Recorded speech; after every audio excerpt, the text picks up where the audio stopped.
In this video, we'll learn how to be accountable. There comes a certain time in your life when you realize that now you are accountable for everything you do. The idea is quite daunting, as accountability is needed in all spheres of life. In some situations, you have to be accountable for yourself alone, while in others, you're accountable for others as well. Take responsibility. The first step of being accountable is to take responsibility. Now, it might be a personal responsibility or one that affects others around you. For instance, if you're the head of a family, you have to be accountable to them too. Or if you're leading an excursion tour, you have to be accountable to your tour group. Remember this, with great power comes great responsibility. So take full responsibility of your actions and don't make excuses if something goes wrong. You need to realize that you're in charge and it's only you who's accountable. So take the responsibility of your action and theirs too. It's easy to throw someone else under the bus for anything that goes wrong, but the mature thing to do is to take responsibility rather than make excuses.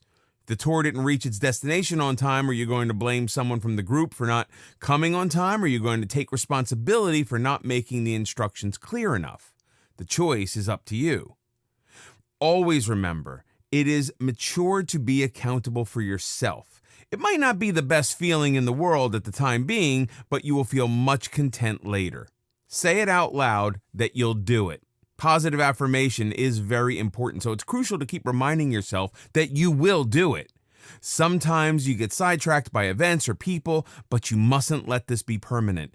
You're also accountable to yourself for your mission or goal in life. You have to determine what you want to do or achieve in life. Ask yourself what you're good at or what you like. Base your goals and long-term plans on your capabilities, desires, and strengths. Make a mission statement for yourself. Write it down somewhere so that you can read it every day. Many people have inspirational quotes on their walls or phone screen so that they look at them every day. In this way, they get inspired every day, even on ones that are not so good. But if you're someone with a knack for writing, write down your goals.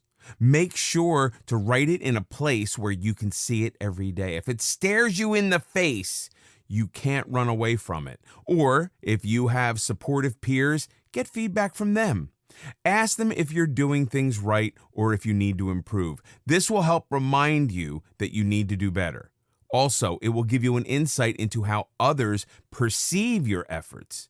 If you're in a workplace, your subordinates can also tell you how well you're doing. If the feedback is positive, it'll motivate you to do even better and have a sense of accomplishment.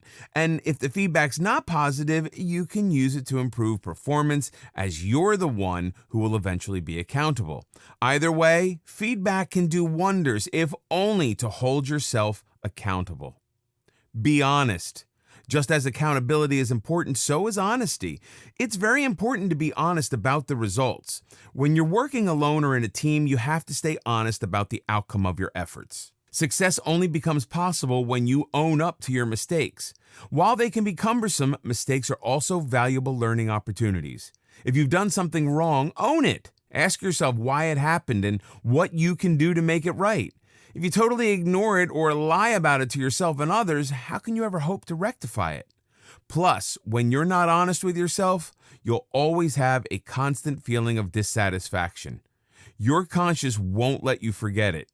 So, wouldn't it be better to just admit it?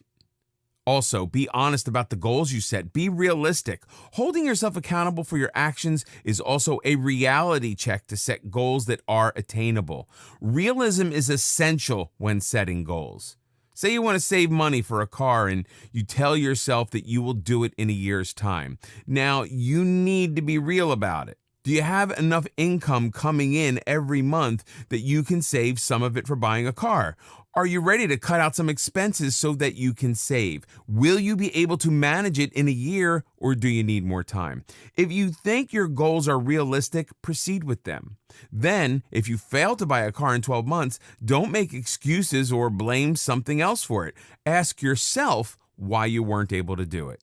Maybe you set the wrong time frame or misspent the money that you could have saved on unnecessary things. Be fully honest with yourself about the results of your personal quest or teamwork.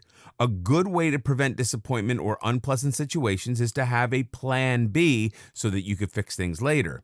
Being accountable can be a frightening thought because no one likes to be judged, especially for something that someone else did. But if you follow the right strategy and put in the effort, you'll be able to master the art of accountability.